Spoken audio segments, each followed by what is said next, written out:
మన తెనాలిలో వివిధ రాష్ట్రాల నుంచి మొత్తం చెప్పులు తెప్పించి అద్భుతమైన ఫుడ్ ఫెస్టివల్ ఇక్కడ కండక్ట్ చేస్తారంటే మామూలు విషయం కాదు. హాయ్ అండి అందరికీ. ఈరోజు నేను మా బాబాయ్ తెనాలిలో సెస్సి గ్రూప్స్ కండక్ట్ చేసిన పాన్ ఇండియా ఫుడ్ ఎక్స్పోకి అయితే వచ్చేసాం. ఈ ఫుడ్ ఎక్స్పో వచ్చి 3 days ఉంటుంది. January 24, 25, 26 అనమాట. ఈ ఫుడ్ ఎక్స్పో ఎంట్రీ టికెట్ వచ్చి 300 రూపీస్. మేమైతే 3 టికెట్లు తీసుకున్నాం. లోపల రాగానే గ్రాండ్ లుక్ అయితే ఉంది. ఇంకా ఫుడ్ ఎలా ఉంటుందో చూడాలి. మా 300కు మేము న్యాయం చేస్తాం లేదు చూడాలి. ఇంకా మేమైతే పానీపూరితో స్టార్ట్ చేసాం అనమాట. పానీపూరి అయితే ఎక్కువ పుల్లగా ఉంది. పావ్ బాజీ అయితే ఎక్సలెంట్ ఉంది. ఇప్పుడు మేము ట్రై చేసింది వచ్చి పన్నీర్ టిక్కా. పన్నీర్ టిక్కా అయితే జస్ట్ యావరేజ్ కన్నా ఇంకా తక్కువ అనమాట. మాకైతే అసలు నచ్చలేదు, పారేద్దాం అనుకున్నాం. ఈ ఐటెం పేరు వచ్చి లాచా టిక్కా. ఇది మాత్రం స్వీట్గా భలే ఉంది.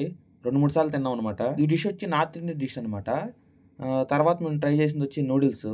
ఈ నూడిల్స్ గురించి ఎంత తక్కువ మాట్లాడుకుంటే అంత బెటరు. దాంతోపాటు మనం మంచూరియన్ ట్రై చేశాను. మంచూరియన్ అయితే బాగానే ఉంది. తర్వాత ఏదో సమోసా దాల్చా చేశారు, అది పెద్దగా అనిపించలేదు. నెక్స్ట్ పాస్తా ట్రై చేసాం. పాస్తా జస్ట్ యావరేజ్ అనమాట. తర్వాత శాండ్విచ్ అండ్ పిజ్జా కూడా ట్రై చేసాం. ఈ రెండు బెటర్ అనమాట. వెజ్ స్టార్టర్స్ ఇవన్నీ తినేసాం. పర్లేదు, మన లోకల్ స్టైల్ ఏమైనా ఉన్నాయి. ఇక్కడ లైవ్లో నాన్స్ అండ్ రుమాలి రోటీస్ కూడా పెట్టారు. ఆ రెండు టేస్ట్ కూడా చూసాం. కానీ ఇక్కడ రుమాలి రోటీ విత్ పన్నీర్ కర్రీ మాత్రం బేబచ్చంగా ఉంది. నేనైతే 2-3 సార్లు తినేసాను. ఈ ఈవెంట్ మొత్తం మీద నాకు నచ్చిన డిష్ అనమాట. చేతులు నాకు ఇచ్చిన డిష్. దాంతోపాటు పుల్కా కుల్చా కూడా ఇచ్చారు. ఈ పుల్కాలోకి వెజిటేబుల్ కర్రీ అయితే పెట్టారు. దాంతోపాటు స్వీట్స్ హాట్స్ జస్ట్ డెమోగా పెట్టారు. మాకైతే ఇది టచ్ చేయలేదు. ఇది ఒక డిజపాయింట్ అనిపించింది.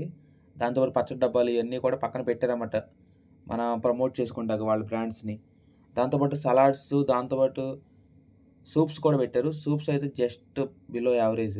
కుకీస్ అండ్ బిస్కెట్స్, దాంతోపాటు బేకరీ ఐటమ్స్, కేక్స్ ఇవన్నీ పెట్టారు. కానీ మనకైతే ఇవ్వలేదు. వాళ్ళు డెమో పీసెస్ మాత్రమే పెట్టారన్నమాట. 1-2కి ఇచ్చారు, తర్వాత ఇవ్వలేదు అన్నమాట. ఇంకా మేము వీడియో తీస్తున్నాం అని చెప్పి ఇది మాత్రం ఒకటి ఇచ్చారు మాకు, అంతే. నెక్స్ట్ స్వీట్స్ సంబంధించి ఇది ఒకటి ఇచ్చారు. దీని పేరు నాకు తెలీదు. నెక్స్ట్ వచ్చి మాత్రం కాజు హల్వా అనమాట. అదైతే బాగుంది. ఇంకా దోశకు సంబంధించి కానీ టిఫిన్స్కి సంబంధించి లైవ్ కౌంటర్ పెట్టారు. ఇడ్లీ దోశలు అన్నీ తినేసాం. కానీ అవన్నీ మనం బయట తింటాం కాబట్టి కొత్తగా అనిపించలేదు. నెక్స్ట్ రైస్ ఐటమ్స్ కాడికి వెళ్తే పుదీనా రైస్ మాత్రం చాలా బాగా చేశారు.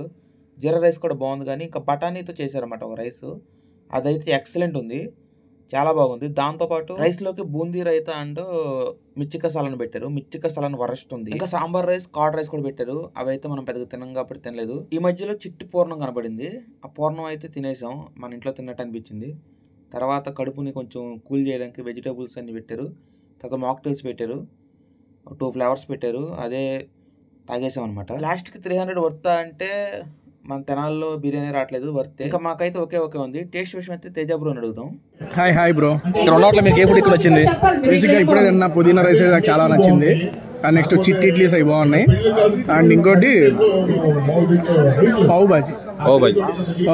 ఈ 3 నాకు చాలా బాగా నచ్చింది. పుదీనా అయితే క్రేజీ ఉందండి. లాస్ట్కి కాఫీతో ఎండ్ చేసాం.